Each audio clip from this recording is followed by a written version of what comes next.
This is the Daily Blast from the New Republic, produced and presented by the DSR Network. I'm your host, Greg Sargent.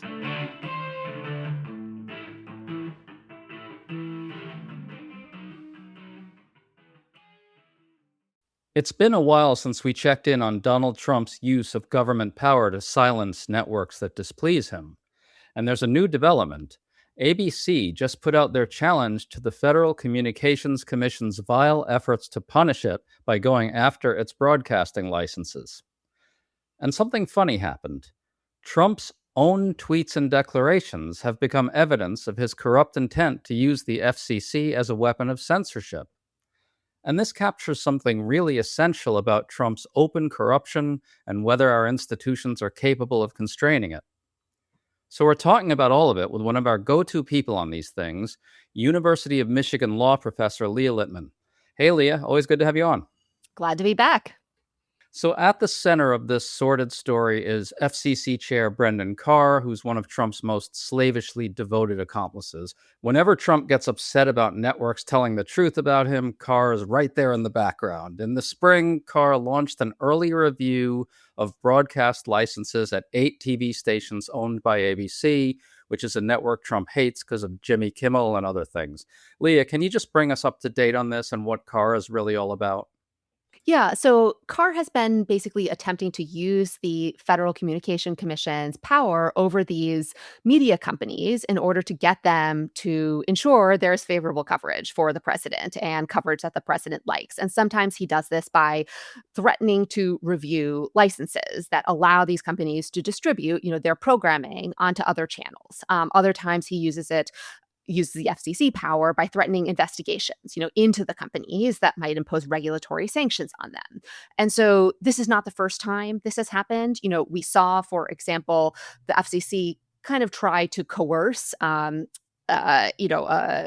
Disney to cancel Kimmel. We saw them trying to strong arm CBS to cancel Colbert. And they do this, again, by threatening the agency's regulatory authority to award benefits or impose punishments on companies that are subject to their control. And these agencies, particularly the FCC, have huge power, right? If they don't grant licenses, that's the end of the company. They don't have business anymore.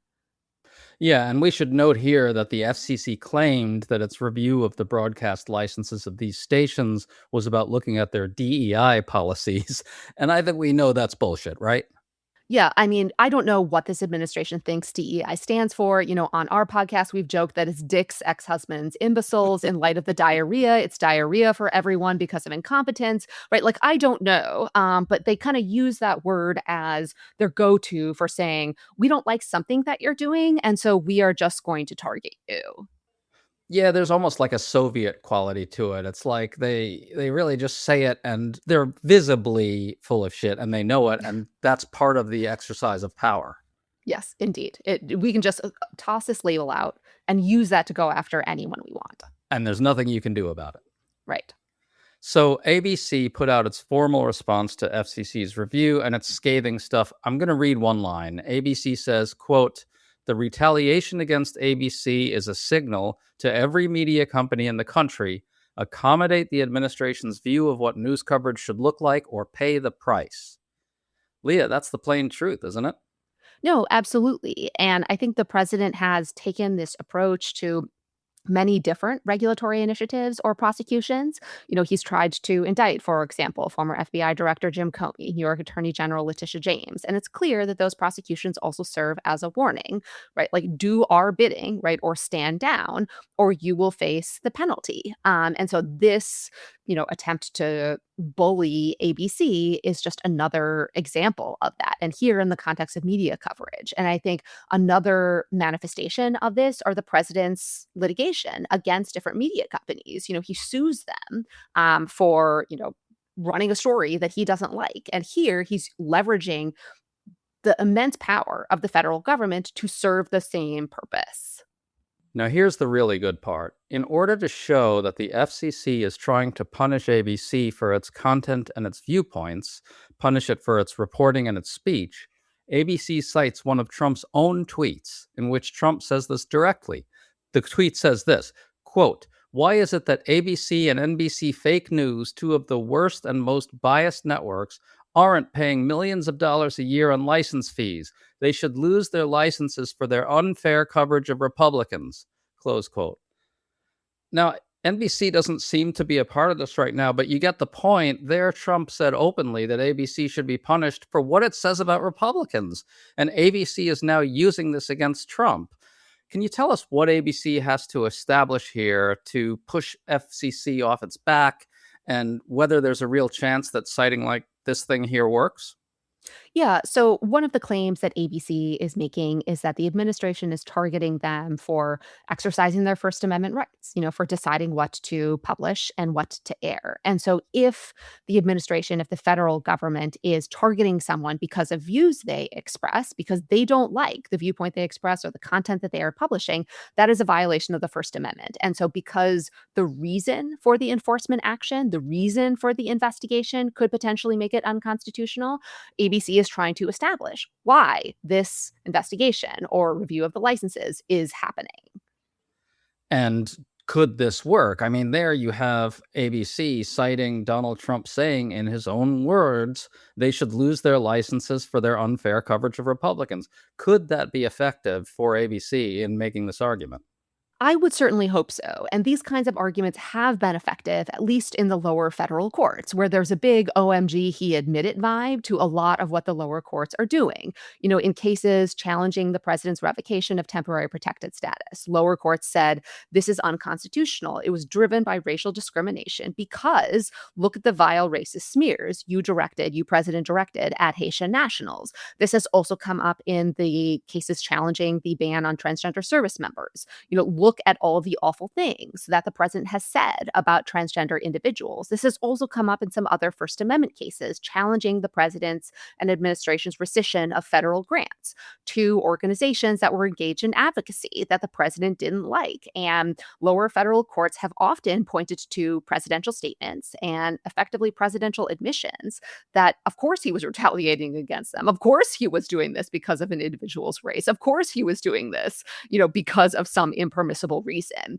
But the big question is the Supreme Court ever going to allow that to happen? Because, of course, the Supreme Court said the president's awful statements about Haitian nationals, those were not overtly racial, and they excused that racial discrimination. And they have allowed the administration to implement the ban on transgender service members, despite the horrific smears and transphobic statements. And so there's right now, I think, a disparity between lower federal courts saying, the president said what he said. We can't ignore that. And the Supreme Court saying, no, actually, we can and we will, and we'll just pretend it didn't happen. I'm sorry to interrupt, but I really have to tell you about our Substack. The DSR Network Substack is the absolute best way to follow Deep State Radio, the DSR Daily, Words Matter, Need to Know, Scylla Consciousness, AI Energy and Climate, and the Daily Blast. Sign up to get notified every time a new episode drops, and stay up to date on the latest news and expert analysis. You can also support us by becoming a paid member. Paid members get an ad-free listening experience, select episodes 2 days early, access to live-streamed episodes, and 50% off of David's Need to Know Substack. Please consider joining us at dsrnetwork.substack.com. That's dsrnetwork.substack.com. Thank you, and back to the show. Well, I want to come back to the Supreme Court in a sec, but first, ABC's filing goes on to quote numerous other examples of Trump making this threat explicit, especially during the 2024 campaign. In one case, he says ABC is corrupt and the FCC, quote, ought to take away their license, close quote. In another, he says, quote, ABC should lose its license because of what they've done, close quote. So here you have Trump blurting out on Truth Social, and even in one case at a campaign rally, that he wants to weaponize the FCC against the network to censor it. It was basically an open campaign promise. Elect me and I'll censor ABC. And now he and Carr are trying to do that, right?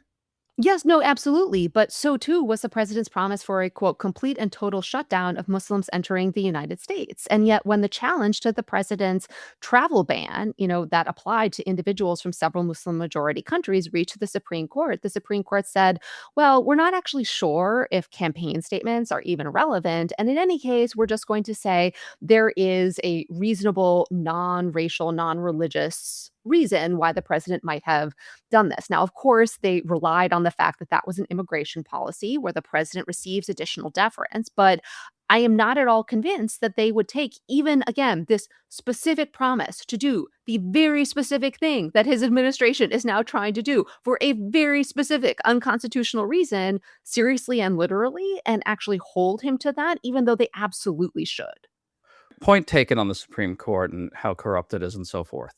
And we should note here that Leah Lippman wrote a very good book about that. So check it out, folks. It's all about the Supreme Court. What's the title again? Lawless, how the Supreme Court runs on conservative grievance, fringe theories, and bad vibes. Oh, there you go. That sums it up pretty neatly.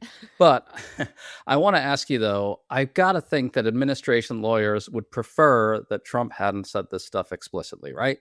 Oh, of course, right? They have to be desperately begging the people around him to shut down his phone and tell him to shut the F up because, of course, it's making their jobs that much harder. It's hard to say, well, of course, we should presume that the government is acting normally. There's this presumption of regularity that courts traditionally afford to the federal government and that administration lawyers will often invoke. But that's just supposed to be a presumption.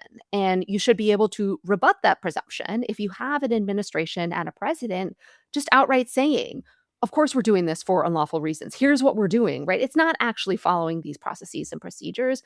I just promised to penalize ABC because I didn't like them. One last question about the Supreme Court. I got to think they're going to be a little more sensitive here because it's First Amendment and it's broadcast licenses. It's so clear as opposed to something like TPS, which, the president has a lot of power over immigration and so forth. And it feels to me like the Supreme Court might, let's hope anyway, want to be a little more solicitous of the First Amendment rights of news organizations than they might be in other cases. No? I mean, perhaps. On the other hand, this is the Supreme Court that often protects the First Amendment rights of some, but not others. It has said, for example, nonprofit corporations, they have a First Amendment right not to disclose their donors, in part because when they disclose their donors are heavily criticized for contributing to right-wing organizations that are accused of racist, homophobic behavior.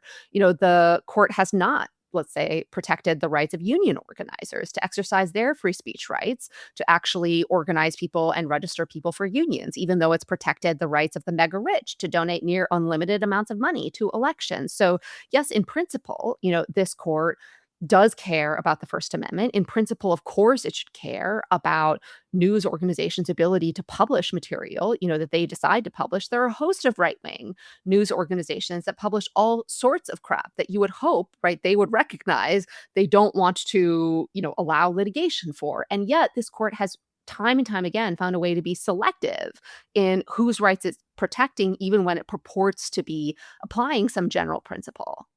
The Supreme Court really does like big corporations. Yes, they do. And ABC ABC is a big corporation. Yes.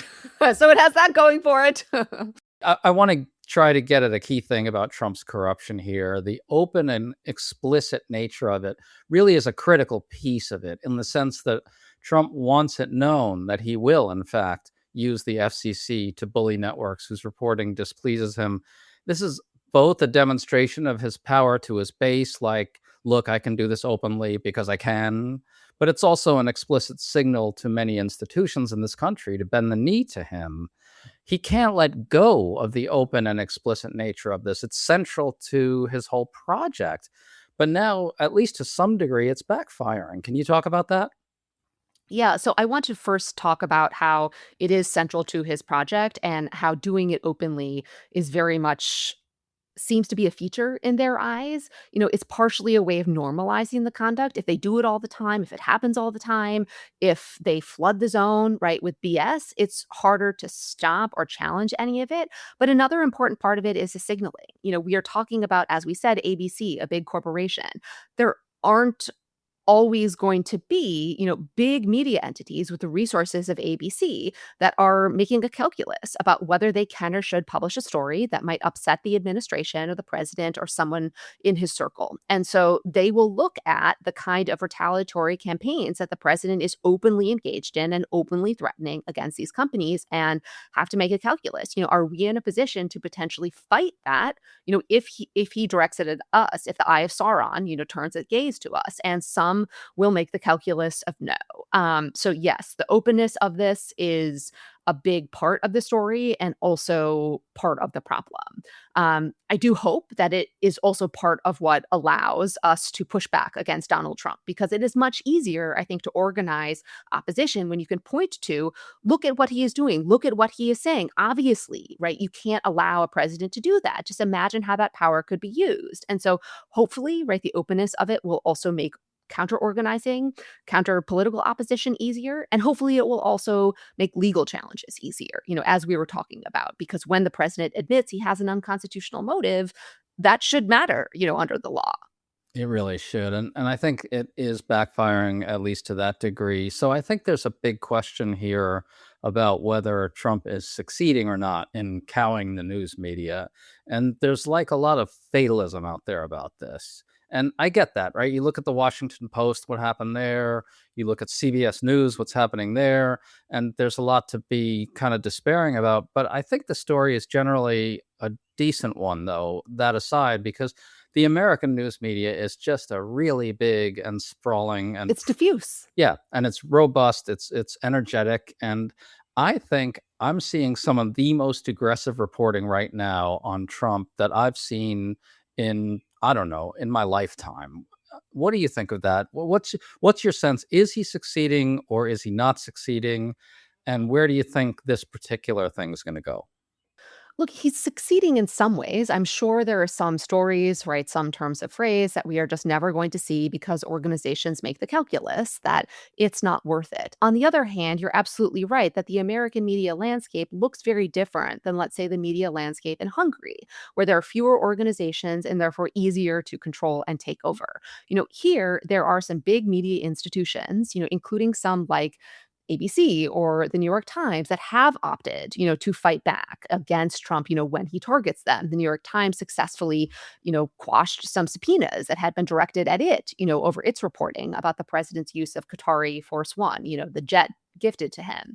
And there are also a bunch of independent media organizations that, have been kind of more faithful in a lot of ways to the aggressive reporting even earlier in the administration. So I think that the media landscape is concerning in some respects. Obviously, the consolidation of several big, media entities into the hands of some Trump supporters is not a good development, for democracy. But it's not maybe quite as dire, as people might think, at least if you are conscientious enough to ensure you are getting a media diet, that includes a lot of independent media, and media that hasn't been taken over by Trump allies. And where do you think this is going to go with ABC? What's your gut tell you? I think ABC will be able to push back the threats against its licenses. I just do. And what will that look like, basically? I think either the administration will fold, if ABC, for example, gets a favorable court hearing, right, or some initially favorable judicial decision, or they will get a favorable judicial decision and the Trump administration will opt not to appeal it because they just don't think it's one of their better cases. And there have been lots of examples where they have elected not to appeal unfavorable lower court rulings. So even though they've had a bunch of success in the Supreme Court, they haven't taken all of the cases they have lost in the lower courts to the Supreme Court. So my guess is that will be how this episode resolves. And if that happens, which I think it will as well, it will be a huge deal, not least because Trump himself keeps drawing attention to his own corrupt motives. Leah Littman, always great to talk to you. Thanks so much for coming on. That was great stuff. Thanks for having me.